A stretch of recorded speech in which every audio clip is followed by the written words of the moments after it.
আমি বানাতে চলেছি এই রিলসটা। হ্যাঁ জানি অনেকেই বলবে এবার এটা পুরাতন হয়ে গেছে, কিন্তু বিশ্বাস করো এটা আবার নতুন ট্রেন্ডিং এ চলছে। এটা তো আমি অনেক আগেই করেছিলাম, সেটা অন্য ধরনের করেছিলাম, এবার ভাবলাম যে একটু অন্য ধরনের করা যায়। আর একটা গান যদি দুবার করে ট্রেন্ডিং এ চলে তাহলে তো করতেই হয়, কোনো চাপই থাকে না সেটার বিষয়ে। হে everyone, welcome back to my new blog. আমি আছি তোমাদের সাথে টগরি। তোমরা কেমন আছো অবশ্যই কমেন্টে আমাকে জানিও। তো সকাল সকাল কাজবাজ সেরে নিয়ে সন্ধ্যে 3টের মধ্যেই আমি চলে এলাম আমি আমার নিচের রুমে। আমি আজকের এই রিলসটা বানাতে চলেছি যে একটুও লেট করলে তো চলবে না, এই জন্য ঝপাঝপ করে আমি নিচের ঘরে চলে এসে মুখে দেখো থাপার ঠাপ করে একদম পুরো আটা ময়দা সিমেন্ট বালি সবকিছু লাগিয়ে নিলাম যা যা লাগে। আটা ময়দা সিমেন্ট বালি এইগুলো না লাগালে তো তোমরা আবার আমাকে চিনতে পারবে না, ভাবলাম একটু বেশি করেই লাগিয়ে নিই চলো। আর আজকের আই মেকআপটা হবে অন্য একদম পুরো হাবিবি স্টাইলের মেকআপ হবে। আর আজকের আমার কথা বলার ধরন সুর সবকিছুই আলাদা ধরনের হবে, কারণ আজকের আমার ফাইনালি রাত্রিরে ঘুমটা ভালোভাবে হয়েছে, ওই জন্য আমার মন আজকে ফুরফুরে। যদি রাত্রিরে ঘুম না হয় তখন ওই মেরমিরিয়ে কথা বলি আর তোমরা বলে যাও যে তোমার গলার ভয়েসটা কত সুন্দর। তো অরিজিনালি আমার গলার ভয়েসটাই হচ্ছে এরকম। আর আমি যদি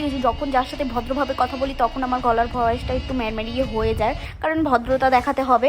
আর এইদিকে দেখো আমি কাজল দিয়ে লিপস্টিকের বর্ডারটা করে নিচ্ছিলাম, কারণ আমার কাছে অত দামি ওটাকে কি বলে অত দামি দামি লিপস্টিক, ওই জন্য আমি আপাতত কাজল দিয়ে সেরেছি। আর ব্লাস্টারটাও একটু লাগিয়ে নিচ্ছি, নাহলে তো গালগুলো একটু লাল লাল লাগবে না, একটু সরু সরু করতে হবে। সারাদিন ঘরে বসে বসে খেয়ে খেয়ে আমি একদম পুরো মোটু মোটু হয়ে গেছি, গলা আর ঘাড় আমাকে একদমই তো বোঝা যাচ্ছে না, ওই জন্য ভাবলাম একটু গালটাকে সরু করে নিই। এই যে ড্রেসটা দেখছো, এই ড্রেসটা কিন্তু আমি মিশো থেকে 200 টাকায় নিয়েছিলাম, 200 না 100 টাকায় নিয়েছিলাম। তোমরা বললে বিশ্বাসই করবে না।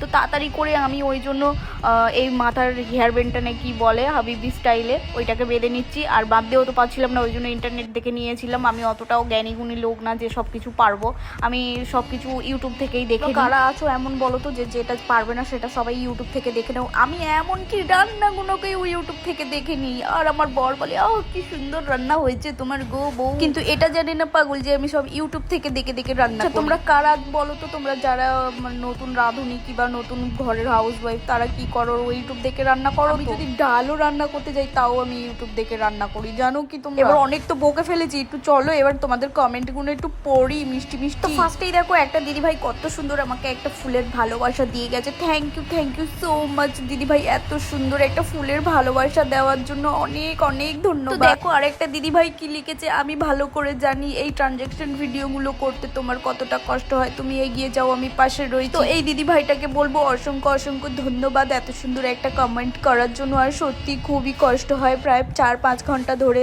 এরকম